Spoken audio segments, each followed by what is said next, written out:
What a difference a little over a year can make in a person's life. It started when I got a sleep apnea machine and was not so much of a zombie. And I realized I have agency over my life. I can change parts of my life and completely remake who I am as a person.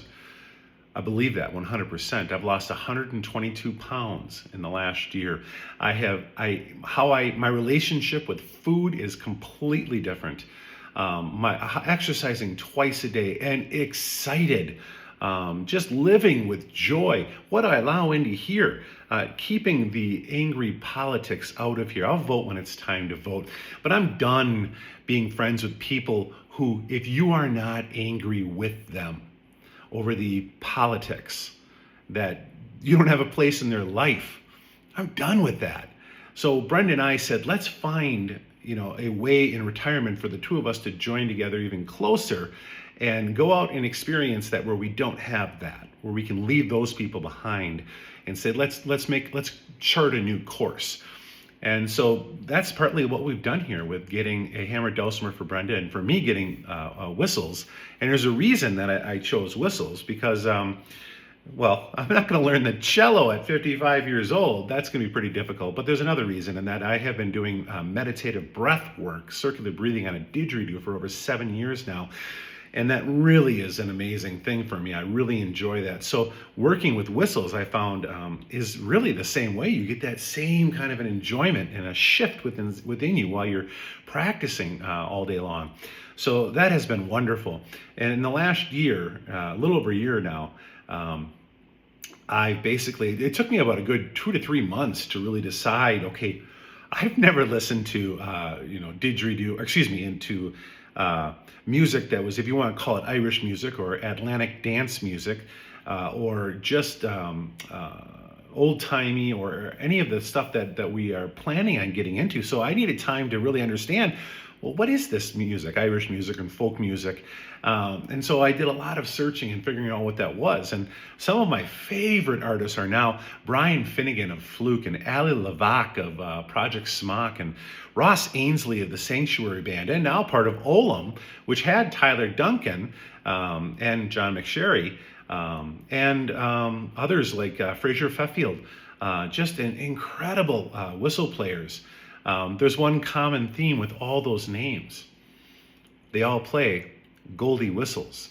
Colin Goldie, who is the successor of Bernard Overton. Bernard Overton in the 1970s was probably, arguably, the first person to make a low D whistle, at least marketable, out there. There were low whistles being made, but as far as marketable out there, being able to continuously make them for sale, he was the first to bring that in. And he took on two students, 1990s, somewhere in there. And Colin Goldie was the successor of Bernard Overton. And he really, he took that ability to make whistles, aluminum whistles, to just probably the pinnacle of that. And to where then all the names I've told you, they all play Colin Goldie whistles. And so the first whistle I ever purchased, foolishly or not, was a Colin Goldie whistle, a tenor whistle right here, this tenor whistle. And I think Colin thought it was crazy when I first bought it, but he did advise me to go with a standard soft blower strength. There's from very low all the way up to hard. And for hard, the wind way on it is it requires you to push, which I do pretty well. But part of the issue is that when you're new, like me, you're hesitant on your breathing and you're hesitant on your piper grip. That can be difficult. And as everyone advised me, it was. So it was very difficult at first because I really wanted to play a Colin Goldie whistle. And so I set it aside. And then after a little bit, I realized that, I'm going to trade it to someone. And I picked up one with a Delron head.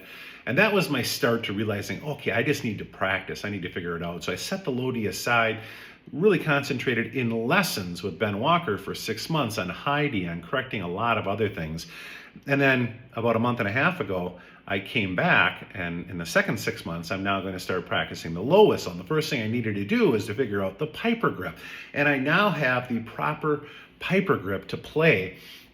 So it's exciting, and I wondered, could I come back? Could I play my Colin Goldie whistle? So I called the individual. Actually, I sent him a Facebook Messenger, and I said, hey, is there any chance I might trade to get my favorite whistle back to see if I can still play it? It arrived today. He did send it back, and we made an exchange, and he was excited about what he was getting, and I was very excited to see, yeah, how much have I improved to be able to play this. Let's find out.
Yay! That's exciting. So thank you to Michael Clancy for bringing back my first whistle that I ever purchased.